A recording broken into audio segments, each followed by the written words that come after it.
Les voix continuent à s'élever contre le Rwanda. Après les États-Unis d'Amérique, la France appelle le Rwanda à cesser son soutien militaire au M23. Ces soutiens et cette présence que nous dénonçons doivent cesser, a déclaré son représentant au Conseil de sécurité des Nations Unies, Nicolas Desrivières, lors d'une séance consacrée ce jeudi 28 septembre à la situation de la République démocratique du Congo. Le gouvernement français s'est dit préoccupé par la croissance des tensions à l'est de la République démocratique du Congo. Il condamne le maintien du M23 sur les positions qu'il a conquises dans l'est de la République démocratique du Congo et appelle les groupes armés à s'en retirer et à prendre part au processus de cantonnement. Selon l'ambassadeur Nicolas Desrivières, la France, le Royaume-Uni, les États-Unis ont proposé mercredi des sanctions contre 2 responsables du M23 et des FDLR pour des exactions commises à l'est de la République démocratique du Congo. Au cours de la même séance du Conseil de sécurité, le diplomate français a appelé à une collaboration étroite entre les autorités de la République démocratique du Congo et la MONUSCO pour un retrait responsable de la mission onusienne, tout en rassurant son accompagnement dans ce processus. La grande question que la maison d'information Info 243 se pose, à quand les sanctions contre le commanditaire Paul Kagame, le président du Rwanda? Suivez l'intervention du vice-premier ministre, ministre des Affaires étrangères, Christophe Lutundola Apala, devant le Conseil de sécurité des Nations Unies, ce jeudi 28 septembre. Madame la Présidente, Mesdames et Messieurs les représentants permanents des pays membres du Conseil de sécurité, je voudrais, au nom du Président de la République, Son Excellence M. Félix Antoine Tshisekedi Tshilombo, et du gouvernement congolais, vous remercier d'avoir bien voulu organiser la séance d'aujourd'hui consacrée, j'allais dire, uniquement à la situation sécuritaire en RDC. J'observe, ou en tout cas, je comprends par cet acte l'intérêt que vos pays, et à travers vos pays, le Conseil de sécurité des Nations Unies, porte au règlement rapide et définitif de la question de la sécurité et des questions humanitaires en République démocratique du Congo. Nous vous en sommes très reconnaissants, une fois de plus. J'ai suivi avec une attention particulière les différentes interventions qui m'ont précédé. Je note aussi, à travers ces interventions, une détermination, un engagement certain du Conseil de sécurité pour collaborer avec la RDC afin que, dans le plus bref délai, la triste expérience de l'agression, la triste expérience de souffrance endurée par mes compatriotes depuis 25 ans soit un souvenir et relégué dans les archives de l'histoire. Là aussi, je vous remercie. Je vais essayer, à travers cette intervention, de répondre à vos préoccupations et surtout de vous faire comprendre davantage le sens de l'approche du gouvernement de la République démocratique du Congo et du chef de l'État, approche qui se trouve dans la lettre que je vous ai adressée. Permettez-moi, Madame la Présidente, de vous demander d'ores et déjà ce qui suit. La séance est consacrée à la situation en RDC. J'ai été mandaté ici par le gouvernement et le président pour éclairer la religion de tout le monde et contribuer avec vous à la recherche des solutions. Il est clair que j'aurais souhaité intervenir à la fin de toutes les interventions pour donner les éléments de réponse et les éléments d'appréciation à tous. Et donc, je vous demande que, en cas de besoin, pas nécessairement, je puisse intervenir, même après mon intervention, ma présentation, pour justement nous permettre d'avancer objectivement et froidement avec le dossier. Madame le Président, mon intervention de ce jour devant votre auguste conseil sera d'abord un bref rappel de la perception actuelle de la République démocratique du Congo sous la crise sécuritaire grave qui sévit depuis un quart de siècle dans sa partie orientale, plus précisément dans les provinces de l'Ituri et du Nord Kivu, victimes des activités criminelles des groupes armés terroristes dont le mouvement dit du 23 mars le 23, soutenu en matériel de guerre et en nombre de troupes par le Rwanda, agresseur de notre pays, connu des Nations Unies, et personne ne le nie aujourd'hui.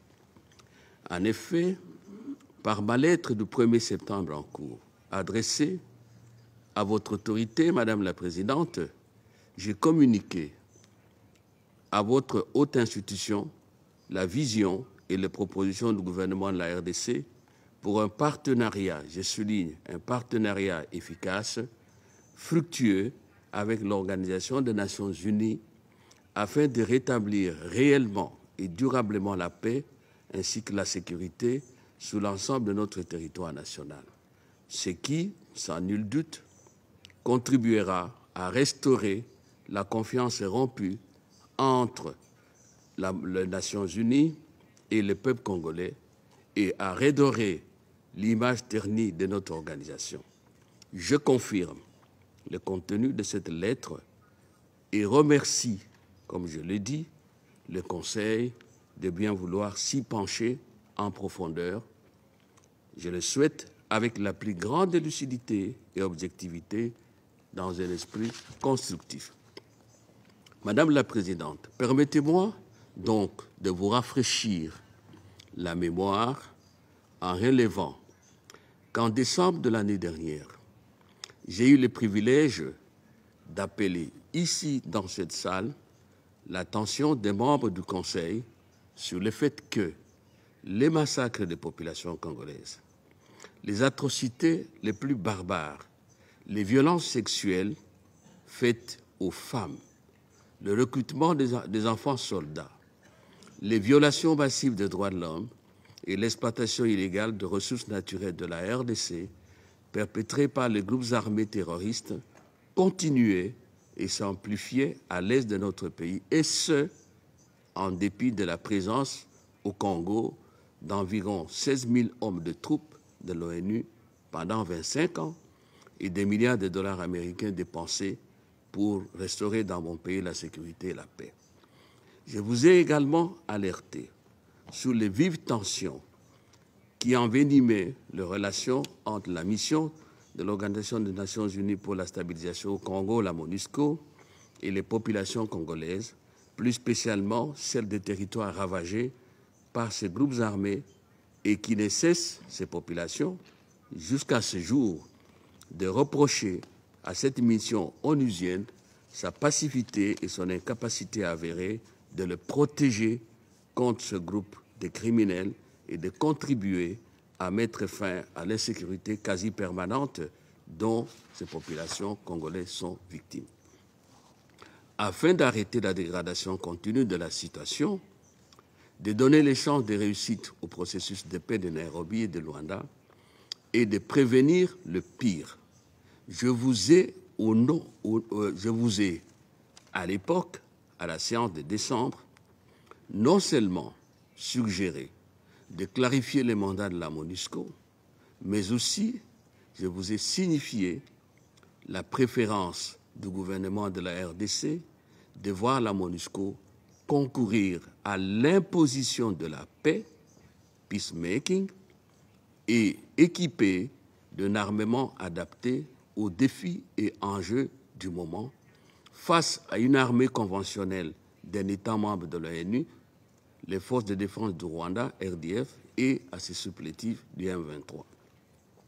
Au demeurant, Madame la Présidente, cette demande recoupait la déclaration du secrétaire général de l'ONU, M. Antonio Guterres, à la presse internationale, plus précisément à la radio RFI et à la chaîne de télévision française France 24, reconnaissant avec beaucoup de sincérité, il faut le reconnaître, et un sens élevé de responsabilité, l'impossibilité pour la MONUSCO d'affronter les M23 en possession d'armes lourdes et plus sophistiquées que les siennes, d'une part, et d'autre part, en proposant, lui aussi le secrétaire général, de renforcer les mandats de la MONUSCO ainsi que ses équipements militaires pour qu'elle accomplisse ses missions statutaires de protection des populations civiles et d'appui au FARDC. Par ailleurs, j'ai, à la même occasion, toujours en décembre l'année passée, renouvelé la requête du gouvernement congolais au Conseil de condamner fermement l'agression de notre pays par le Rwanda et de sanctionner sévèrement les auteurs matériels et intellectuels des crimes de guerre et de ceux contre l'humanité commis sur notre territoire national.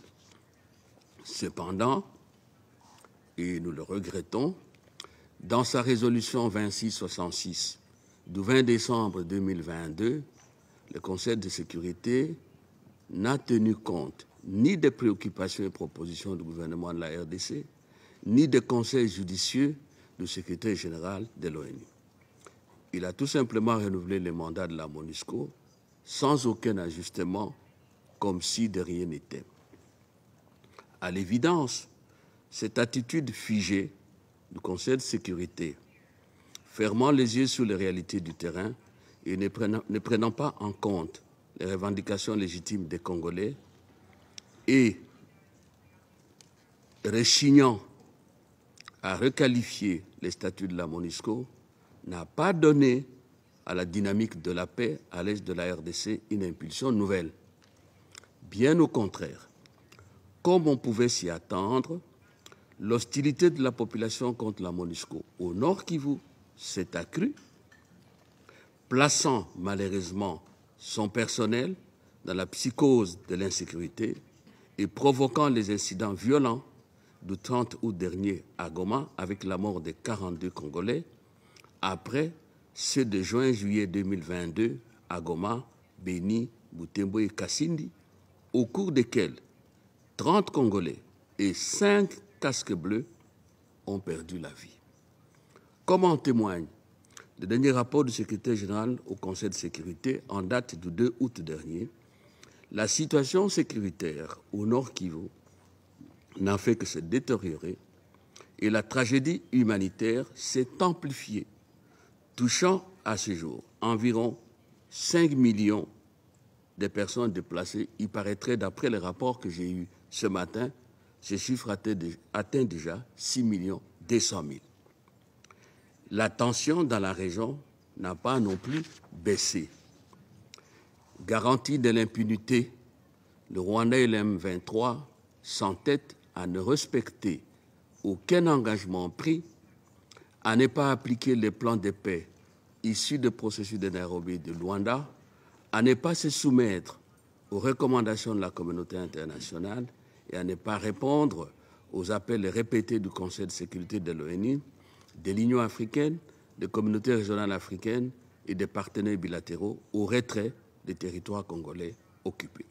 À ce jour, le Rwanda renforce ses troupes au Nord Kivu et je vous informe qu'il n'y a pas 2 heures, mon collègue, le vice-premier ministre, ministre de la Défense, venait de m'informer, même maintenant je viens d'avoir ces messages.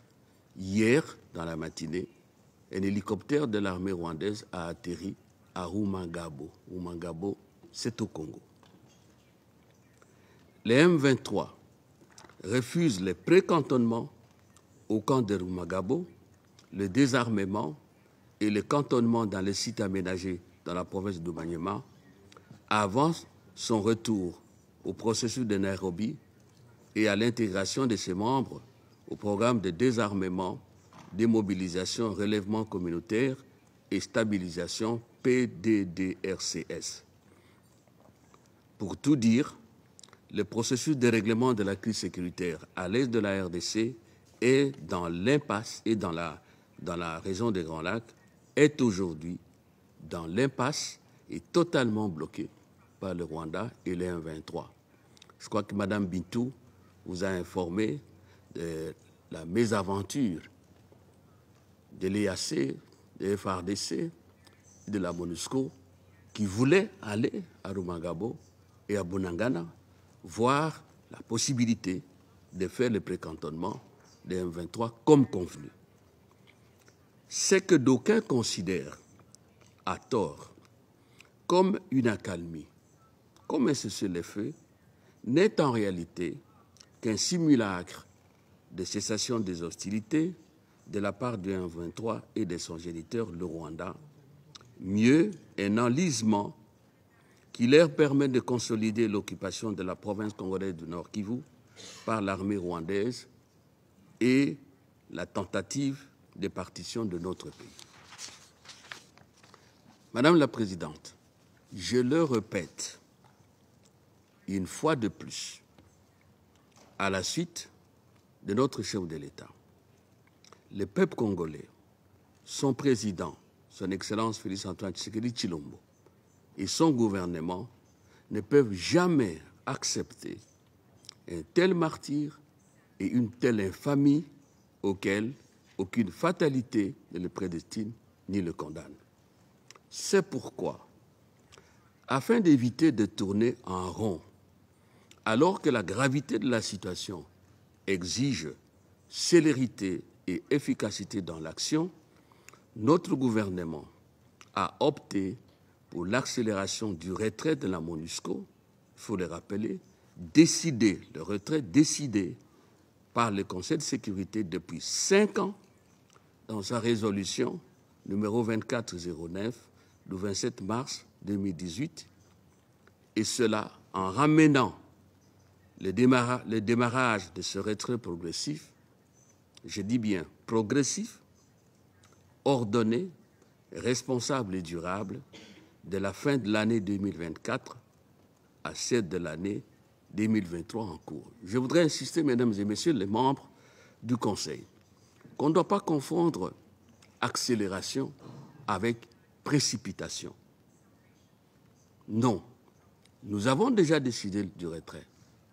Le programme de transition a déjà été adopté par le Conseil de sécurité. Ce qui est resté, ce sont les modalités de retrait. Et là, je ne reviens plus, la lettre que je vous ai écrite a bien exposé les faits. Ces réaménagements tactiques que le gouvernement congolais propose du retrait de la MONUSCO visent les objectifs ci-après. 1. Désamorcer la tension toujours croissante entre la MONUSCO et la population civile et éviter de reproduire les tristes expériences d'un retrait précipité, forcé et parfois dans la violence des troupes de l'ONU. Sur ce plan, l'ambition du président de la République et du gouvernement congolais est que notre pays soit un modèle de retrait réussi, de retrait honorable des troupes des Nations Unies d'un pays africain. Deuxième objectif, prévenir la répétition des incidents dramatiques de Goma, Beni, Butembo et Kasindi que vous connaissez bien. Troisième objectif, assurer une sortie honorable à la MONUSCO et préserver les acquis de son action en RDC. Il y a eu un travail qui a été fait par la MONUSCO. On ne peut pas nier ça. 4. Restaurer la confiance entre la population congolaise et les Nations Unies, recrédibiliser les Nations Unies et redorer l'image de l'ONU ternie. 5e objectif, expérimenter d'autres mécanismes de partenariat avec l'ONU pour la paix, mieux élaborés et plus efficaces sur base des besoins réels et des priorités actuelles de la RDC afin de résorber la crise sécuritaire et humanitaire dans le pays et dans la région des Grands Lacs. À ce sujet, il est essentiel de rappeler que la priorité et l'urgence du moment pour la RDC en matière de sécurité sont la fin de l'agression rwandaise et le retrait de ses troupes du Nord Kivu, l'éradication de groupes armés terroristes au Congo, dont les M23, le retour des populations déplacées à leur domicile, la restauration de l'autorité de l'État congolais dans les territoires occupés par les M23, l'organisation des élections sur l'ensemble du pays et la mise en œuvre du programme de désarmement, démobilisation, relèvement communautaire et stabilisation, PDDRCS. En un mot, notre priorité des priorités, c'est la restauration de la paix et de la sécurité dans tous les pays. C'est ici le lieu d'affirmer qu'il est temps que les Nations Unies, particulièrement le Conseil de sécurité, tirent les leçons de ces interventions en Afrique et changent de paradigme quant à ces missions de paix dans notre continent. Nous avons besoin d'une réflexion approfondie et nous ne pouvons pas nous faire l'économie de cette réflexion sous quelque prétexte que ce soit. Vous remarquerez que pour le gouvernement de la RDC, il ne s'agit pas d'une simple reconfiguration de la MONUSCO. Nous commettrions une erreur. Vous commettriez une erreur, mais c'est les membres du Conseil, en donnant l'impression que, quelque part, même par malentendu, que l'on voudra aller dans une perspective d'une MONUSCO bis. Ce serait pas une erreur, mais une faute. En vue d'atteindre les objectifs ci-dessus, le gouvernement la plus démocratique du Congo demande, avec insistance, au Conseil de sécurité, d'une part, de s'inscrire dans la logique du retrait que nous avons déjà décidé, mais un retrait accéléré, et je l'ai dit, non précipité. Un retrait de la MONUSCO qu'il importe de démarrer, à notre avis, au plus tard, je dis bien de démarrer, au plus tard les 23, la fin de 2023.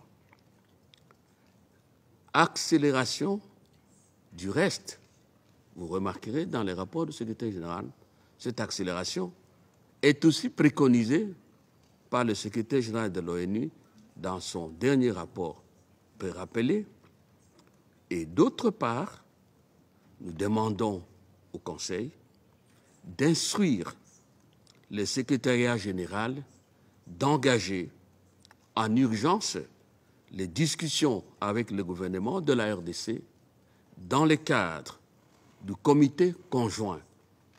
Le comité conjoint, rappelez-vous, qui est déjà institué par la résolution 2409 du 27 mars dont j'ai parlé et les discussions sur les matières ci-après. Ce sont ces discussions qui ont manqué. Je prends Mme Bitou à témoin pour que nous puissions avancer avec le processus de retrait depuis 5 ans. Sur les matières ci-après. 1. C'est du concret ça. L'élaboration par l'état-major des forces armées de la RDC, FARDC, et le commandement des forces armées de la MONUSCO du plan de désengagement et du chronogramme de retrait, encore une fois, progressif et ordonné des troupes onusiennes. 2. La définition de modalités pratiques des transferts graduels des activités assurées actuellement par la MONUSCO aux agences traditionnelles, je les appelle traditionnelles, fonds et programmes de l'ONU, ainsi qu'au gouvernement de la RDC. 3. La diminution progressive des effectifs de la MONUSCO. 4. L'élaboration du plan opérationnel de la mise en œuvre du retrait. 5. La définition précise des tâches à accomplir par la MONUSCO pendant la transition au titre des 4 jalons retenus dans les plans de transition révisés, à savoir la sécurité. Qu'est-ce qu'on attend désormais de la MONUSCO en matière de sécurité? La protection de la population civile. Quelles sont les tâches à accomplir pendant la transition? L'accompagnement électoral, ça marche et c'est très bien. Et puis le programme PDDRCS. Ces activités que je mentionne, comme je l'ai dit dans la lettre, ce sont des activités préparatoires indispensables pour donner un contenu réel au retrait, visualiser le retrait et surtout prendre l'ampleur, prendre la mesure exacte de l'ampleur des tâches à accomplir. D'autant plus qu'au mois d'octobre qui va commencer, que je sache, au niveau des Nations Unies, on va aborder les budgets notamment de projets et de programmes et des agences. Donc c'est le moment de faire ce travail pour qu'il soit intégré dans la perspective du retrait. Les rapports des travaux du comité, d'après le gouvernement congolais, du comité conjoint MONUSCO-RDC, sur les questions fondamentales ci-dessus, devra être déposé au gouvernement de la République et au Conseil de sécurité au plus tard à la fin du mois d'octobre prochain. Vous comprenez, je viens de vous expliquer pourquoi nous faisons cette proposition. Il va de soi que le retrait de la MONUSCO, étant progressif, sera évalué régulièrement et les difficultés qui surgiront en cours d'exécution seront examinées conjointement par les deux parties congolaises et onusiennes pour des solutions idoines. Notre gouvernement attend, en outre, du Conseil de sécurité que lors de sa session du mois de décembre prochain, il tire toutes les conséquences de la nouvelle approche du retrait de la MONUSCO dans la résolution qu'il adoptera sur son statut. Madame la Présidente, pendant les échanges sincères que la délégation qui m'accompagne et moi-même, nous avons eus depuis la semaine dernière en bilatéral avec les représentants des 5 pays membres permanents du Conseil de sécurité, ces 3 pays africains non membres permanents et le président du Conseil ainsi que les délégués des autres États membres de l'ONU, nous avons noté avec satisfaction que le consensus se dégage quant au fond sur le retrait accéléré et échelonné de la MONUSCO. Cependant, 2 préoccupations permanentes sont revenues comme un leitmotiv dans les déclarations des interlocuteurs, comme tout à l'heure, à savoir la protection des populations civiles après le départ de la MONUSCO et la coordination des initiatives régionales pour la gestion de la crise sécuritaire en Ituri et au Nord Kivu. Nous remercions tous nos partenaires, je venais de le dire, pour l'intérêt qu'ils portent sur le retour de la paix et la fin de la guerre dans ces 2 provinces, ainsi que pour leur marque de solidarité avec le peuple congolais. Au nom du président et du gouvernement de la République démocratique du Congo, je voudrais rassurer tous de ce que non seulement nos dirigeants qui ont le devoir constitutionnel de sécuriser tous les habitants de notre pays sont suffisamment conscients des problèmes soulevés, mais aussi des dispositions efficaces ont été prises afin que, avec les populations elles-mêmes, leur sécurité soit prise en charge par nos forces de défense et de sécurité. Étant entendu, bien sûr, qu'il n'y a pas moyen plus sûr de sécuriser les populations que de mettre fin à la guerre. Il n'y a pas moyen plus sûr de garantir le respect des droits de l'homme, de garantir la stabilité des institutions congolaises, ne nous trompons pas, que de mettre fin à la guerre. Tout le reste n'est que palliatif. En fait, à y voir de près, c'est justement la protection de la population civile qui est au cœur de la demande de retrait accéléré de la MONUSCO par les populations elles-mêmes. Quant à la coordination des initiatives de paix régionales, il convient de rappeler que sous les auspices de l'Union africaine, UEA, les sommets conjoints des chefs d'État de gouvernement de la Communauté d'Afrique de l'Est, EAC, de la Communauté pour le développement de l'Afrique australe, SADC, de la Conférence internationale sur la région des Grands Lacs, CIRGL, et de la Communauté économique des États de l'Afrique centrale, tenue à Luanda le 27 juin 2023, a institué une quadripartite des communautés régionales ci-dessus qui coordonnent et harmonisent leurs initiatives en RDC. C'est dans ce cadre que les chefs d'état-major des forces respectives et celui de la FRDC se réuniront la semaine prochaine, le 4 octobre, à Addis Abeba, pour examiner toutes les initiatives en cours et convenir des actions à entreprendre pour dégager toutes les entraves au règlement du conflit armé en RDC. Pas plus qu'hier, Madame la Présidente. Les chefs d'État des pays membres de l'organe sécuritaire de la SADC se sont réunis et ont convenu des modalités pratiques de déploiement de la force régionale de la SADC en RDC. Cette initiative vient de faire en fait une avancée significative.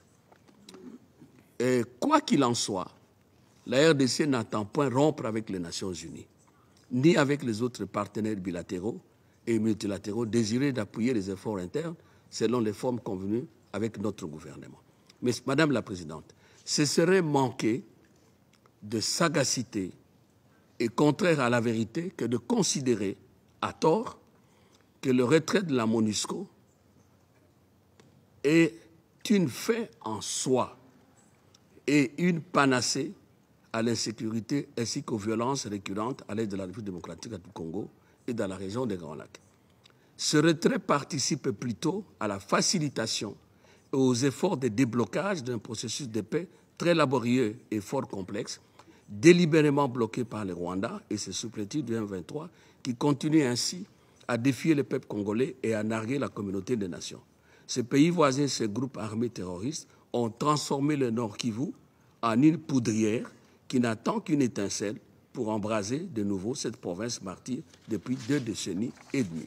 Comme en témoigne l'évolution du secrétaire général de l'ONU, dans son récent rapport dont nous avons parlé, la situation sécuritaire et humanitaire à l'Est demeure catastrophique. Au niveau international, ces constats du secrétaire général interpellent sans doute au premier chef votre Conseil de sécurité, notre Conseil de sécurité, organe central des Nations Unies en matière de paix et de sécurité internationale. C'est pourquoi, Madame la Présidente, la République démocratique du Congo appelle le Conseil de sécurité à sortir de sa torpeur pour assumer ses responsabilités statutaires. En effet, pour paraphraser notre président de la République, dans son adresse à la 70e session de l'Assemblée générale des Nations Unies le 20 septembre en cours, il est inadmissible et injuste, notamment, que plusieurs rapports de groupes d'experts mandatés par l'ONU elle-même pour enquêter sur la situation sécuritaire en RDC, dûment déposés au Conseil, moisissent dans ces tiroirs depuis plusieurs années sans être examinés, que des personnes citées dans ces rapports comme responsables et récidivistes des crimes graves contre l'humanité, des crimes de guerre et des violations massives des droits de l'homme au Congo restent impunis dans le silence total du Conseil, comme si, quelque part, on voulait encourager ces criminels à poursuivre leurs actes criminels. Il y a eu des massacres à Kishiché et dans d'autres localités, à Rutshuru. Aucune enquête n'a été entamée. Ces dossiers sont dans les oubliettes. C'est pourquoi le gouvernement de la RDC a déposé, le 19 septembre courant, à la présidence du comité de sanctions de l'ONU, assuré par la République du Gabon, les noms des personnes et entités citées dans ces rapports susmentionnés pour leur inscription sur la liste des sanctions du Conseil de sécurité.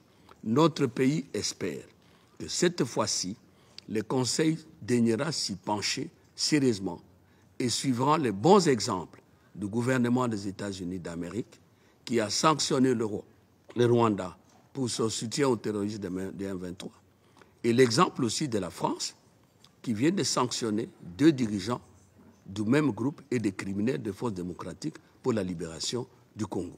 Quant aux élections, je confirme les propos du chef de l'État à la 70e session de l'Assemblée générale. Elles auront bel et bien lieu dans le délai constitutionnel le 20 décembre prochain. Elles seront, rassurez-vous, transparentes, inclusives et libres. Tout celui qui remplit les conditions légales sera admis à y participer.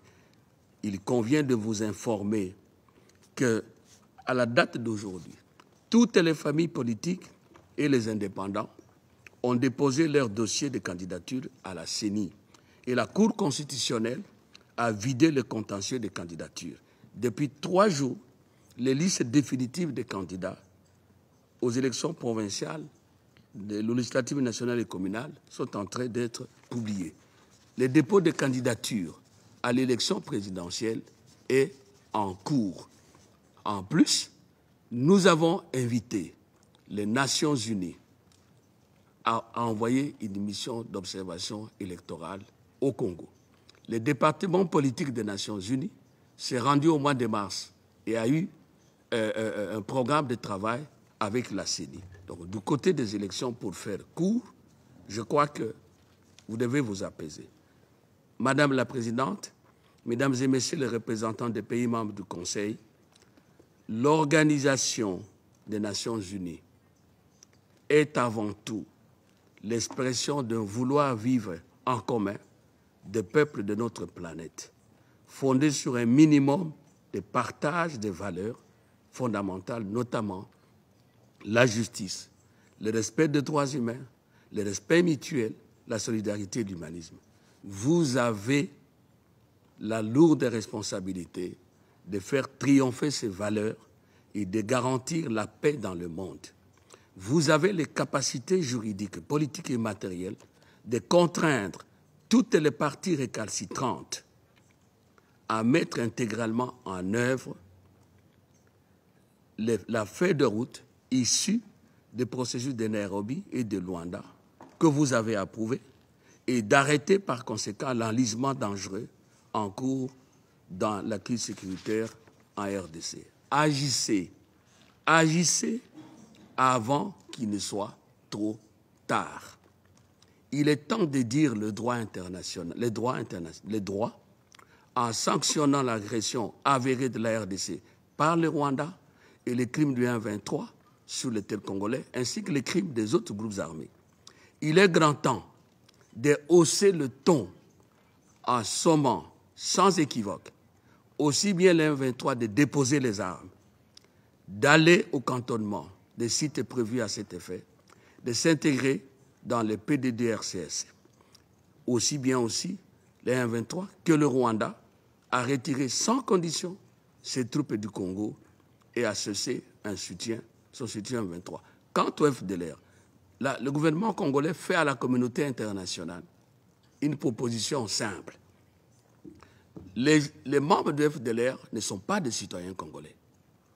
Pourquoi le Conseil de sécurité ne peut-il pas concevoir un plan d'éradication des FDLR pour l'exécution duquel la RDC est prête à participer activement? Nous vous tendons cette main-là. Pour sa part, la RDC n'a pas failli à ses engagements. Nous ne cesserons jamais de nous battre pour protéger l'intégrité territoriale et l'indépendance de notre pays et assurer le bien-être de notre population. C'est pourquoi, dans les plus brefs délais, nos compatriotes forcés au déplacement intérieur par la guerre nous imposée par le Rwandais le 1-23 rentreront à leur domicile pour y exercer leur droit légitime d'élire leurs dirigeants à tous les niveaux et ne peuvent plus continuer à vivre comme du bétail dans les camps de fortune des déplacés. L'autorité de l'État sera restaurée dans les territoires occupés par nos agresseurs. Pour terminer, je vous réitère la plus grande importance que notre chef de l'État et notre gouvernement attachent aux bonnes relations avec l'ONU et leur conviction profonde que c'est en étroite collaboration avec les Nations Unies, dans la compréhension mutuelle, l'harmonie, la sincérité et avec plus de volonté politique qu'il sera possible de restaurer durablement la paix et la sécurité, tant à l'est de notre pays que dans l'ensemble de la région des Grands Lacs. À cet effet, rassurez-vous, la RDC reste à la disposition du Conseil de sécurité. Je vous remercie.